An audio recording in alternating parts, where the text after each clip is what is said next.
Let's bring in Coinbase Chief Policy Officer Faryar Shirzad. Faryar, Coinbase also making moves, as we just saw that quote from Brian Armstrong, into quantum computing, into this entire space as it relates to crypto. So tell us more about what you're doing to prepare for this next leg of really the transformation that we're seeing in digital assets.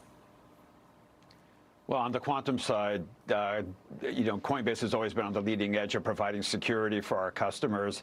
And so we've set up an independent advisory board to make sure we're on the front end of preparing for the potential of quantum risk. We have some of the strongest cryptographers in the world working for us. So we feel quite confident that we'll be able to manage this issue. But it's part of an ongoing effort that Coinbase has to make sure that the company stays ahead of any sort of threat, including potential quantum-related risks that may arise. Yeah, and certainly we're still dealing with, of course, the threats that we're getting from AI and the Chinese models. And I want to ask you about that. But the Senate has just released updated the text for the Clarity Act. They released it last week, and there's new ethics provisions in it, merging drafts from the Senate's Banking and Agricultural Committees. Now, the crypto regulatory bill remained stalled, as you know, in the upper chamber, with the window to pass it narrowing ahead of the August resets. Senate Majority Leader John Thune anticipating it's going to miss the deadline. Wyoming Senator Cynthia Lummis even expressing skepticism to Maria last week about that deadline. Listen to what she told Maria, in particular when it comes to the language and the updated ethics language in it. Here she is. We put out language with the comprehensive bill yesterday so people could see what it looks like to have the agriculture's work, the banking committee's work, the ethics committee's work, the judiciary's committee's work all combined into one piece of legislation. We're still challenged by the bankers' allegations that this will reduce deposits and make less money available for lending. There's actually no proof of that. As you just pointed out, deposits in banks are up since the Genius Act passed a year ago. They're trying to use the Clarity Act to amend the Genius Act that passed a year ago, even though there's no indication that it's going to hurt their deposits. There's no pleasing Democrats at this point, so we're facing some headwinds. But, Coinbase has gotten some Democratic wins here to protect consumers. Tell us more. Well, the bill came over from the House with a huge bipartisan vote. 78 Democrats joined every Republican to pass the market structure bill, the Clarity Act, and send it over to the Senate. It's been worked on over the course of the last year, and the draft we saw had about 70 pages of additions on the law enforcement side and multiple pages of additions on the consumer protection side, almost all of which reflected Democratic priorities. So this bill is an extraordinarily bipartisan piece of work. It's ready for final action. We're very excited that it's going to get done. I do want to say one thing. Leader Thune did express some skepticism about getting done a number of the issues that he's got teed up for floor action before August. His commitment to getting the Clarity Act, I think, done before August remains.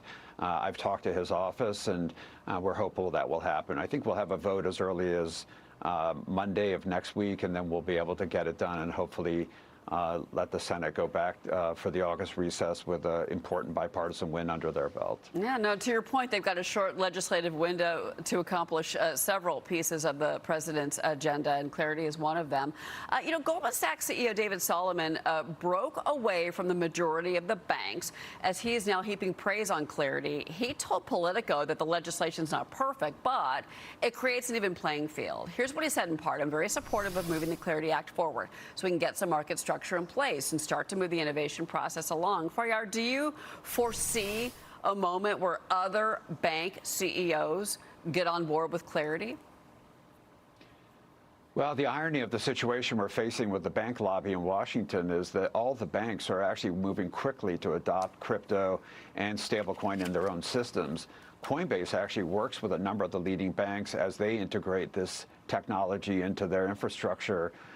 The bill itself has actually an entire title devoted to giving banks assurance that as they adopt crypto technology, they won't be subject to regulatory uncertainty if you have another Gary Gensler type regulator come in who decides they want to politicize this issue. So there's a lot of big wins in that bill. I think that's what David Solomon understands, and I think that's why he came out in favor of it. And I think the adoption by the banks tells you that as much as the lobbyists in Washington are resisting change, the long-term plan for the banks at the top is to adopt the technology, and it'll be a win-win outcome. One of your messages, besides that I've heard before you say, is that it's not just about the protecting the consumer, because crypto. I mean, it's out of the bag. I mean, this is that you can't go back and change what is out there and all of the participants in it. But you also said that this is our chance as a nation to lead on digital assets. Clarity is a big piece of that. But just in general, as we're trying to deal with all these threats from China, whether it's AI chatbots with OpenAI and Anthropic and their models, or whether it's the crypto space. I mean, you say that this is the moment for our nation to lead. Oh, 100%. So crypto fundamentally is a technology that allows people to transfer value, whether it's money or a financial instrument, as easily as they transfer a text or an email. And that is an extraordinary breakthrough in our ability to exchange and conduct commerce electronically. And so the power of the United States over the last 70 years, 80 years has been our control over the global financial system. The next generation of that financial system is being built as we speak using crypto technology. The country that invests most in this technology is China at the moment. And so clarity is the question in front of the Senate about who will lead the next generation of developing the financial system. Will it be the United States or will it be China? And I think the opportunity is to make sure it's the U.S. and we hope the Senate takes up that opportunity. Yeah, well, they've got 10 days, so it's going to be a busy docket for the U.S. Senate. Yeah. Faryar, Shirzad, it's great to have you on the program. Thank you for joining me. Please come back with any updates. Appreciate your time, sir. Thanks, Cheryl.